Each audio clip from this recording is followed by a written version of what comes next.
محنت کرنے کی لوگوں کو ضرور ترغیب دینی چاہیے، اس میں تو دو رائے نہیں ہے. ایک غربت وہ ہوتی ہے جو آپ کی سستی اور کاہلی کی وجہ سے ہوتی ہے، یہ شریعت میں پسندیدہ نہیں ہے. یہ تو آپ میں عیب ہے، آپ دماغ نہیں استعمال کرتے، محنت نہیں کرتے. لیکن ایک غربت اللہ کی طرف سے ہوتی ہے. یبسط الرزق لمن یشاء ویقدر، جس کے لیے چاہتا ہوں رزق کے دروازے کھول دیتا ہوں، جس کے لیے چاہتا ہوں بند کر دیتا ہوں. اور بار بار قرآن کہتا ہے، نبی صلی اللہ علیہ وسلم کو غربت کے طعنے ملتے تھے. لولا انزل هذا القرآن على رجل من القريتين عظیم. مشرکین مکہ کہتے تھے ہمارے ہاں بڑے بڑے مالدار پڑے ہوئے ہیں، طائف میں بھی مکہ میں بھی. دو سرداروں کے خاص طور پہ نام لیتے تھے، ان دونوں میں سے کسی پہ، دو بستیوں کے خاص طور پہ نام لیتے تھے، مکہ اور طائف. بڑے بڑے دولت مند لوگ ہیں، سردار لوگ ہیں، ان میں سے کسی پر قرآن نازل کیوں نہیں ہوا؟ اللہ نے ایک یتیم اور غریب کا انتخاب کیوں کیا؟ تو قرآن نے جواب میں کیا کہا؟ قرآن نے جواب میں یہ کہا، اہم یقسمون رحمت ربک، کہ یہ جو دولت ہے یہ اس کی تقسیم ہمارے ہاتھ میں ہے، تو نبوت کی تقسیم بھی کیا تمہارے ہاتھ میں دے دوں؟ یہ جو دولت ہے جو کم درجے کی نعمت ہے، اس کی تقسیم جب میں نے اپنے ہاتھ میں رکھی ہے، یہ تمہارے ارادے پر نہیں. وہ قرآن میں کیا الفاظ ہیں، مجھے اسپیسیفک آیت یاد نہیں آ رہی، بڑی زبردست آیت ہے. نحن قسمنا بینہم معیشتہم فی الحیات الدنیا ورفعنا بعضهم فوق بعض لیتخذ بعضهم بعضا سخریا ورحمت ربک خیر مما یجمعون. قرآن کہہ رہا ہے کہ تم نبوت کی بات کرتے ہو کہ ہم تم سے پوچھ کے نبی بنائیں کہ فلاں زیادہ اہل ہے یا فلاں زیادہ اہل ہے. نبوت سے بہت کم درجے کی چیز ہے دولت، پیسہ. اس میں ہم نے تم سے نہیں پوچھا.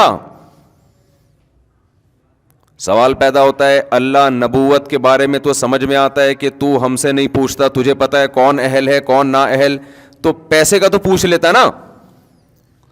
پیسے کا پوچھ لیتا، ہم بتاتے ہیں اللہ فلاں ملک غریب ہے ادھر ذرا توجہ زیادہ کر، فلاں تو پہلے سے ہی پیسے والے ہیں ادھر توجہ ذرا کم کر. یہ نیک آدمی ہے اس کو زیادہ دے، وہ برا ہے اس کو کم دے، وہ اتنا اسٹرگل کر رہا ہے محنت کر رہا ہے اس کو زیادہ دے، وہ پوستیوں کی طرح پڑا رہتا ہے پھر بھی نوٹ گننے کے اس کے پاس ٹائم نہیں ہے.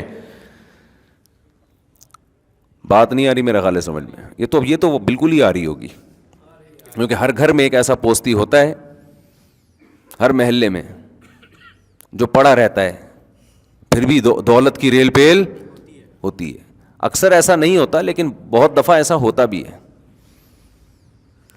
تو اللہ نے جواب میں کہا کہ ہم نے تمہارے درمیان تمہاری معیشت کو، دولت کو، پیسے کو ڈیوائیڈ کیا ہے، تقسیم کیا ہے. ورفعنا بعضهم فوق بعض، اور ہم نے دولت کے معاملے میں تم میں بعض کو بعض پر فضیلت دی ہے. کیوں؟ لیتخذ بعضهم بعضا سخریا، تاکہ تم میں سے بعض کو اپنا تابع بنا کے رکھیں، سارے زمین کے باپ نہ بن جائیں.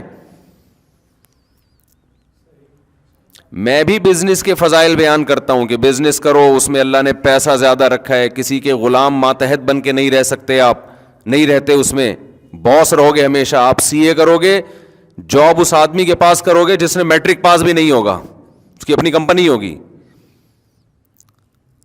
لیکن کیا سارا ایسا کر لیں گے؟ زمین کا نظام تباہ و برباد نہیں ہو جائے گا؟ کیا خیال ہے بھائی؟ اگر سارے بزنس کریں گے، کرنا تو چاہیے، کوشش کریں، جس کا دماغ ہوگا چلے جائے گا، لیکن ہر آدمی اس میں کامیاب نہیں ہوگا. بہت تھوڑے لوگ کامیاب ہوں گے، زیادہ تر ناکام ہوں گے. کیوں؟ وہ اس کا بزنس کامیاب نہیں ہوگا جب تک اس کو ملازم نہیں ملیں گے. تو پیسہ چند لوگوں کے پاس ہی آئے گا، پھر بھی ان کے لحاظ سے باقی لوگ پھر بھی کیا کہلائیں گے؟ غریب، جن کو بی سے گالیاں بھی دی جا رہی ہیں اور سی سے کچھ اور بھی کہا جا رہا ہے. میجورٹی پھر بھی کیا رہے گی؟ غریب.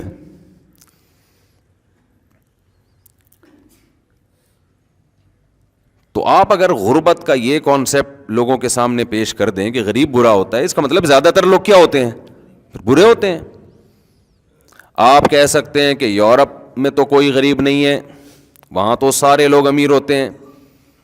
بھائی کنٹری جب غریب امیر ہوتا ہے نا، تو اس کا مطلب دوسرا کنٹری اس نے غریب کیا ہوتا ہے. سمجھ رہے ہیں؟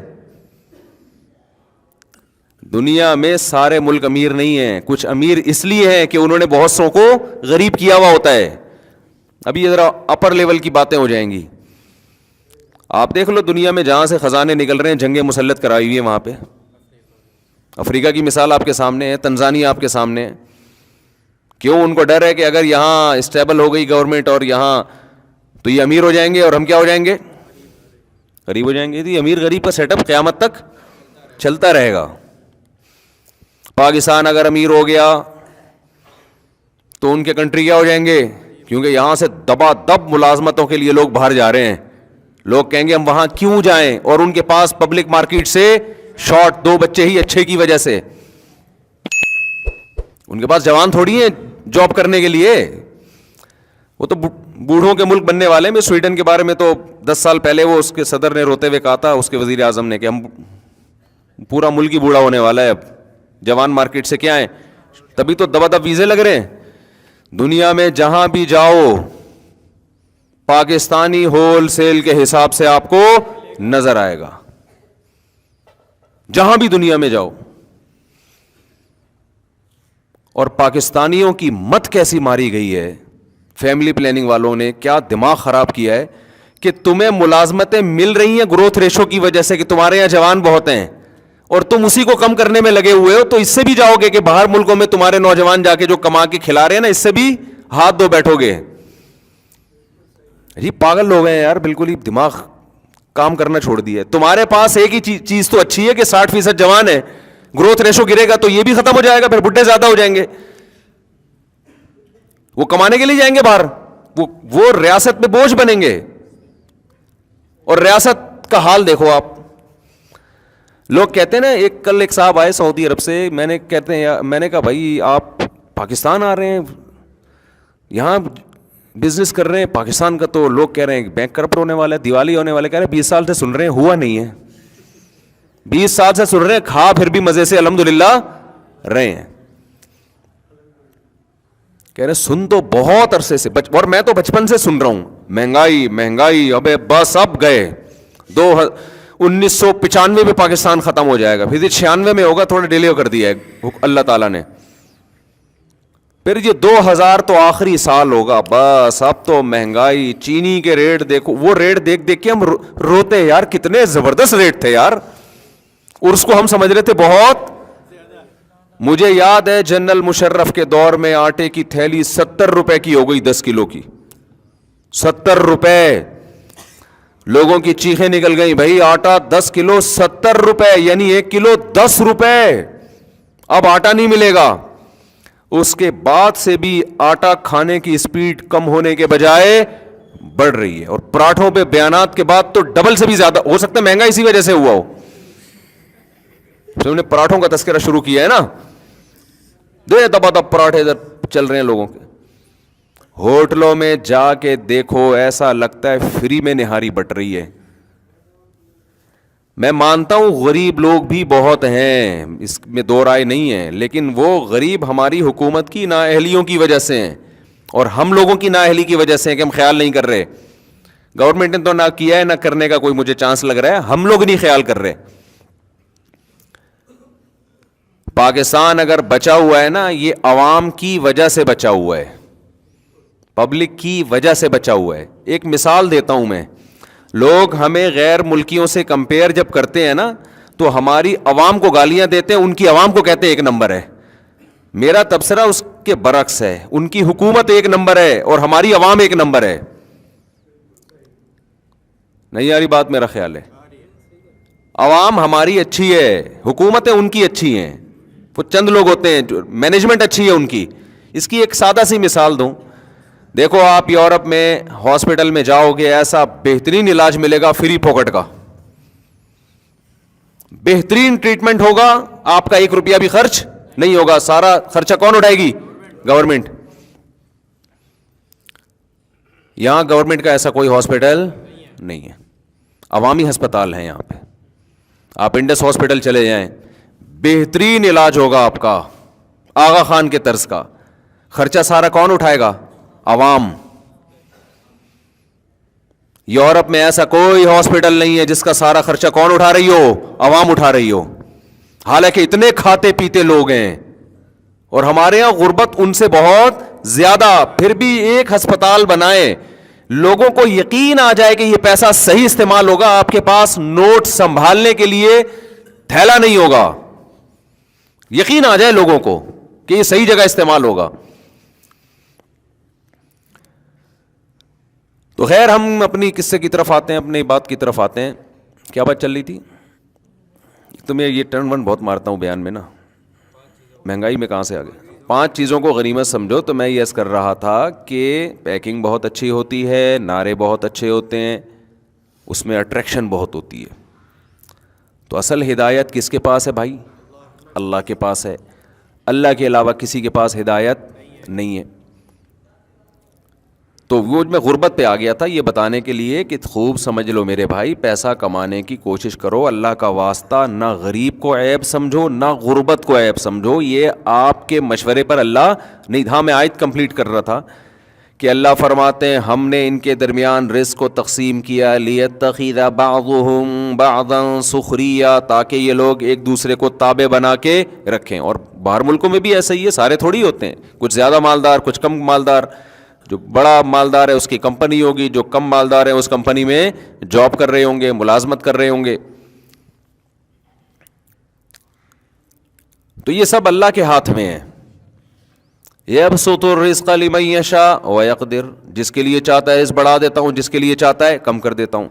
آج بہت سے لوگ جو بہت فضائل بیان کر رہے ہیں دولت کے, اور غریب کو برا بھلا کہہ رہے ہیں, اس بات سے ڈرنا چاہیے. ذرا سی اللہ کی نظر ہٹے گی اور آپ روڈ پہ آ جاؤ گے, چیختے چلاتے رہ جاؤ گے آپ, یہ ہو گیا میرے ساتھ. شاعر نے کہا ہے نا, تو شاہوں کو گدا کر دے, گدا کو بادشاہ کر دے. گدا یعنی گداگر, بھیکاری. تو اے اللہ تو شاہوں کو گدا کر دے, گدا کو بادشاہ کر دے. گداگر کو, بھیکاریوں کو بادشاہ بنا دیتا ہے. اشارہ تیرا کافی ہے گھٹانے اور بڑھانے کو. ایک اشارے کی دیر ہوتی ہے. دولت مند روڈ, اور ہم نے تو بہت دیکھے اپنی زندگی میں جن کی بڑی زبردست پلاننگ تھی, بہت پیسہ تھا, ایسا چھنا ہے پیسہ کہ دیوالیہ ہو گیا. تو اس لیے یہ جو بار بار میں تشریح کر رہا ہوں نا حدیث کی, کہ محنت انسان کرے, وقت کو ضائع نہ کرے, اس کا مطلب منزل پہلے متعین کرے کہ جانا ہم نے کس طرف ہے. اس منزل کی طرف اگر آپ سست رفتاری سے بھی چلے گئے تو کسی نہ کسی دن پہنچ جاؤ گے. شریعت اس کو ٹائم ویسٹنگ نہیں کہے گی. لیکن اگر منزل ہی متعین نہیں ہے, منزل دولت کو بنا لیا آپ نے, تو بھائی اگر دولت کو منزل بنا لیا تو پھر یا تو پہنچو گے یا نہیں پہنچو گے. نہیں پہنچو گے تو بھی ناکام, پہنچ گئے تو بھی ناکام, کیونکہ پہنچنے کے بعد پھر وہ دولت چھینے گی آپ سے, مرو گے آپ.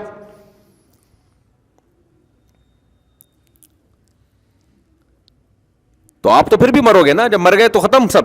اور کوئی زیادہ مسئلہ نہیں ہے مرنے کا, کوئی اتنا لمبا ٹائم نہیں ہے. پتہ نہیں کیا سمجھا ہوا ہے لوگوں نے, ٹھا کر کے مرتا ہے بیٹھے بیٹھے. موت کے اتنے اسباب ہیں نا, میں تو ڈاکٹروں سے بہت ملتا ہوں, آتے ہیں ملاقات کرتے ہیں, بڑے بڑے لیول کے ڈاکٹر. بعض ڈاکٹر یوٹیوب پہ بڑے مشہور ہیں, ان کی اسپیچ بڑی زبردست ہوتی ہے, بڑی زبردست ان کی ایک ریسرچ ہوتی ہے. پھر دوسرے ڈاکٹروں سے رابطہ کر کے تجزیہ کرتا ہوں میں, تو وہ جو بڑی زبردست ریسرچ تھی وہ بالکل کیا نکلتی ہے بعض دفعہ, جیسے سہانجنا کے فضائل تھے نا. بعض ڈاکٹر خوراک کے بھی ماہر ہوتے ہیں نا, بعض حکیم ہوتے ہیں اچھے معتدل. تو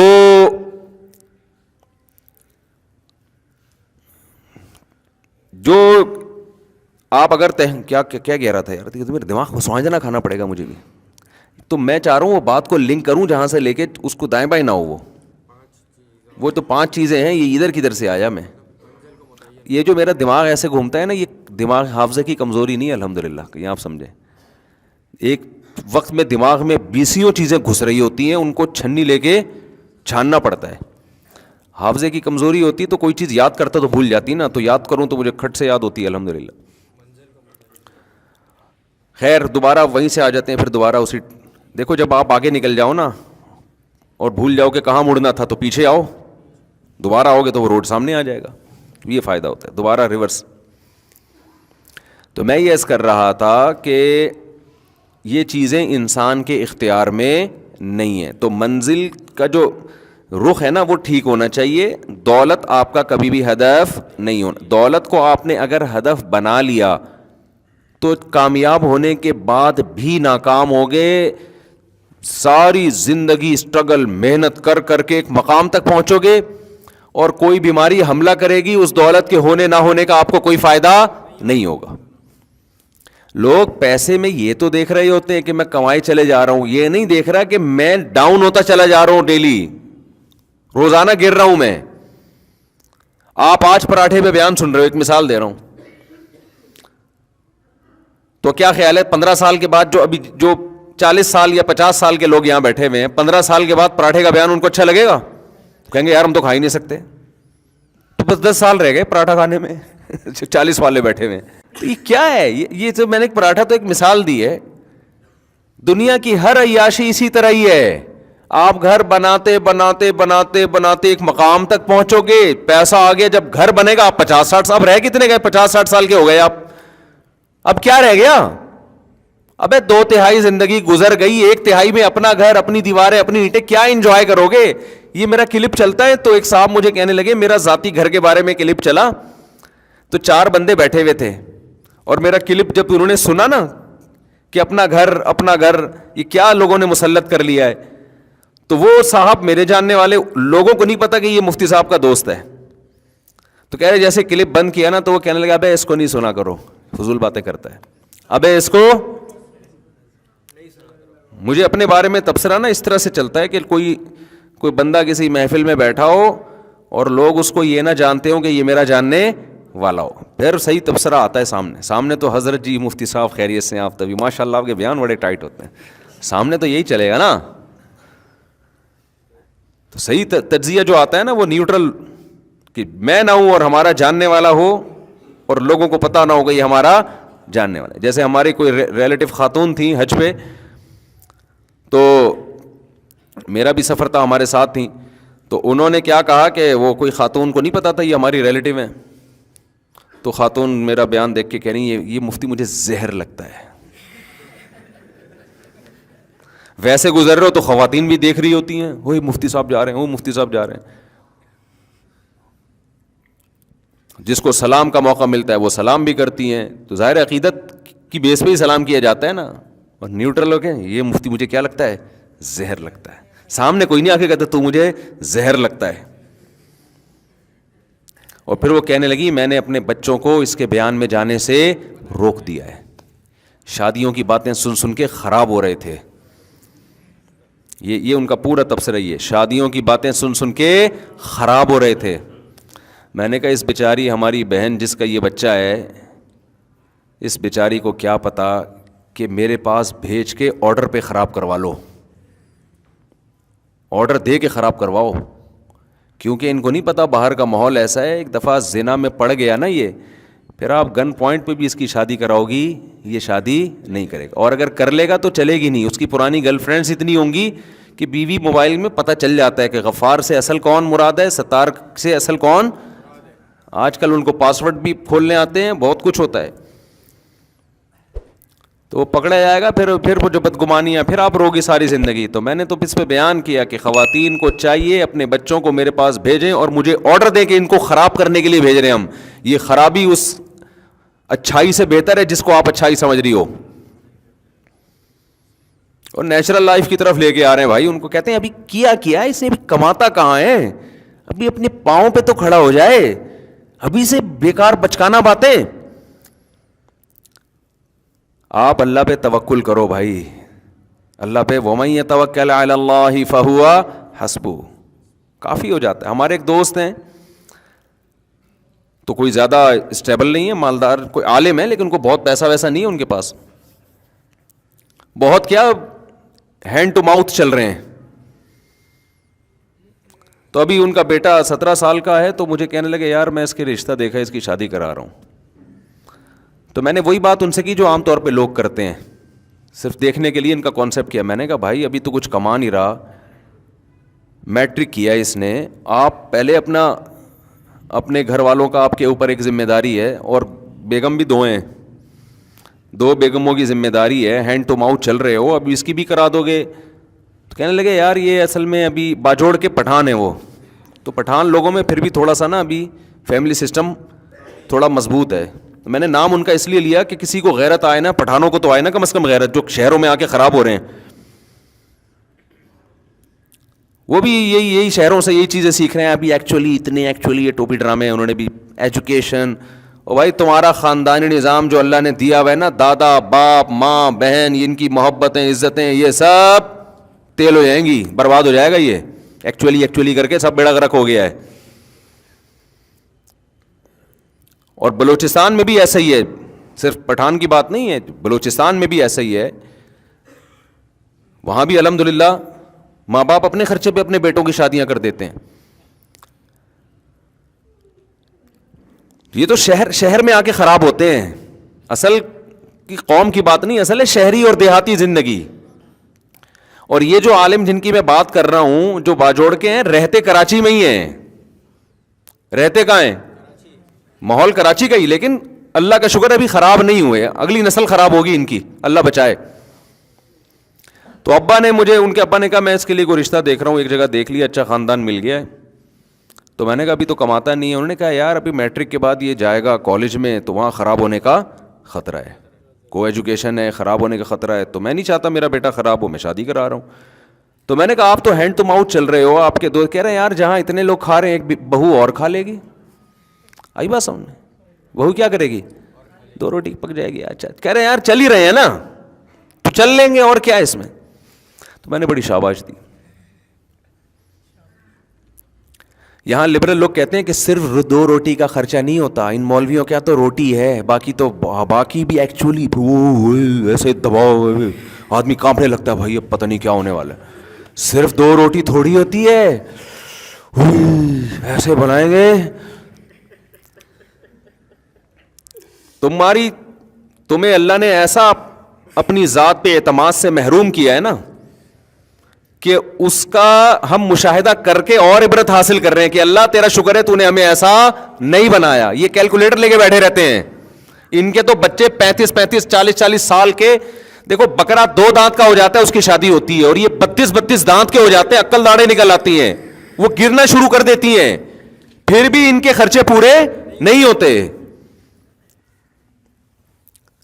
تو یہ جو عالم جن کی میں بات کر رہا ہوں خود بھی پڑھے لکھے ہیں ماشاءاللہ. ابا غریب تھے, 8 بچے, پڑھ بھی لیے, اور اتنی زبردست ایجوکیشن ہے ماشاءاللہ. انگلش فرفر بولتے ہیں, بینکنگ میں مہارت ہے, عالم بھی ہے, دین دنیا دونوں. ابھی پی ایچ ڈی کر رہے ہیں, اپنی پڑھائی بھی ہو رہی ہے, 2 گھر والے بھی پل رہے ہیں, بچوں بھی جیسے جیسے بالے ہو رہے ہیں ان کی بھی شادیاں ہوتی جا رہی ہیں, سارے کام ہو رہے ہیں. اور جب بیٹھا ہے نا کیلکولیٹر لے کے کہ پہلے میری اتنی تو پھر اتنی تو پھر اتنی, تو بھائی تیرے بڑھاپے میں بچہ پیدا ہوگا, تو پالے گا کس وقت اس کو. بچہ بہترین انویسٹمنٹ ہے, بہترین انویسٹمنٹ ہے. دیکھو ایک مثال دیتا ہوں, آپ کی بکری بچہ دے, کسی چرواہے کی بکری, وہ ٹینشن میں آتا ہے یا خوش ہوتا ہے؟ اس کو تو ٹینشن میں آنا چاہیے تھا, یار پہلے میرا گھاس کا خرچہ اتنا تھا اب وہ خرچہ بڑھ گیا ہے. تو بھائی جب بڑھ تو گیا ہے لیکن یہ تمہاری انویسٹمنٹ ہے, یہ بڑا ہو کے بکے گا, کاٹ کے بھی کھا سکتے ہو نا. تو یاد رکھو انسان کا بچہ کٹتا نہیں ہے, بازار میں بکتا نہیں ہے, لیکن سورس آف انکم سب سے بڑی آپ کی اولاد ہے. اور ان کے ہاں بیٹیوں کے مسائل بھی نہیں ہے. اب دیکھو 17 سال کے جس لونڈے کی یہ شادی کر رہے ہیں, وہ بیان سنے گا نا تو اس کو زیادہ پروٹوکول بھی نہیں دے رہا چاروں بچے کو. وہ کہے گا میں بہت عظیم انسان ہوں, مفتی صاحب میرا بیان میں تذکرہ کر رہے ہیں. ویسے تو عظیم انسان ہوگا انشاءاللہ. اب مجھے ایک بات بتاؤ, وہ 17 سالہ وہ بھی اپنے رشتہ داروں میں کزن ہے کوئی جس سے وہ رشتے کی بات کر رہے ہیں, وہ بچی بھی ظاہر ہے کم عمر ہے, اس سے شادی ہوگی نا اس کی. وہ بھی اللہ پہ توکل کر کے دے رہے ہیں کہ بھائی اس گھر میں سب کھا ہی رہے ہیں تو ہماری بچی یہاں رہتی تھی اب کہاں رہے گی, وہاں جا کے رہے گی. تو اب ان خاندانوں میں بیٹیاں باپ پہ بوجھ بنیں گی؟ بولو نا, بیٹیاں بنیں گی بوجھ باپ پہ, کیونکہ ان کی کلچر ہی یہی ہے نا. تو بچی بالغ ہوگی, اس کی بھی ہو گئی. اب وہ کیا کرے گا؟ اب ہمارے ہاں سیٹ اپ کیا چل رہا ہے کہ آپ اپنے بیٹے کی نہیں کر رہے, اس کی چکر میں آپ کی بیٹی کی بھی نہیں ہو رہی, سمجھ رہے؟ تو اپنی بیٹیاں بوجھ بن رہی ہیں لوگوں کے اوپر. ریلیکسیشن جو آپ نے یہاں نکالی تھی, یہاں پیدا کی تھی نا, وہ ساری ٹینشن میں کنورٹ ہو جاتی ہے. E=mc² کا سنا ہے نا یہی ایکویشن بنتی ہے یہاں پہ کہ جو ریلیکسیشن تھی ٹینشن. تو جتنی ریلیکشن نکاح سے بچ کے حاصل کرو گے, ٹینشن اتنی ہی آپ کی ادھر سے بڑھے گی. وہ بڑھے گی ان فیوچر, وہ نظر نہیں آ رہی ہوتی, اس لیے میرے بیانات سمجھ میں نہیں آ رہے ہوتے, اور لوگ کہہ رہے ہوتے ہیں اپنے بچوں کو اس کے بیان میں منع بھیجو, خراب ہو جائیں گے. تو اس لیے میں کہتا ہوں ان الہدیہ قل ان الہدا ہدی اللہ. قرآن کہتا ہے کس کی ہدایت اصل ہے؟ اللہ کی اصل ہے. تو ان کے یہاں تو ہو رہا ہے, ابھی بھی جاؤ پشاور میں بہت اب, لیکن پشاور والے بھی خراب ہو رہے ہیں اب. یہ سب ایجوکیشن ایکچولی ڈرامے دیکھ دیکھ کے نا, فلمیں دیکھ دیکھ کے, کہ سب کچھ روٹی تھوڑی ہوتی ہے, مفتی صاحب نے تو روٹی کے 2 روٹی زیادہ. ابے بھائی روٹی کے علاوہ بڑے مسائل کیا ہیں؟ بت بولو نا, منہ سے پھوٹو نا. بچہ پیدا ہوگا کل, ہوگا کہاں؟ تم لوگ کے تو 50 سال میں 2 ہوتے ہیں, تو ہوگا ہی نہیں. ایک آدھ تو ویسے ہی ہو جاتا ہے, اس میں کیا ہے؟ ہو کچھ بھی نہیں رہا. خرچے اس کے کیا ہیں؟ بولو بہت زیادہ ہیں, ہو نہیں رہے ہیں. اولاد کی ایکچولی ذمہ داریاں ہوتی, کتنی اولاد ہے آپ کی, 2 بچے, اس کی کیا ذمہ داریاں ہیں یار؟ اس کے ہگانے متانے کی ذمہ داری پیمپر نے لی ہے, انٹرٹینمنٹ کی ذمہ داری کارٹون نے لی ہے, کھیل کود کی ذمہ داری, اور پڑھانے کی ذمہ داری اسکول نے لی ہے, اسکول کا ہوم ورک کرانے کی ذمہ داری ٹیوٹر نے لی ہوئی ہے. تو آپ کا کیا اس میں کیا ٹینشن ہو رہی ہے؟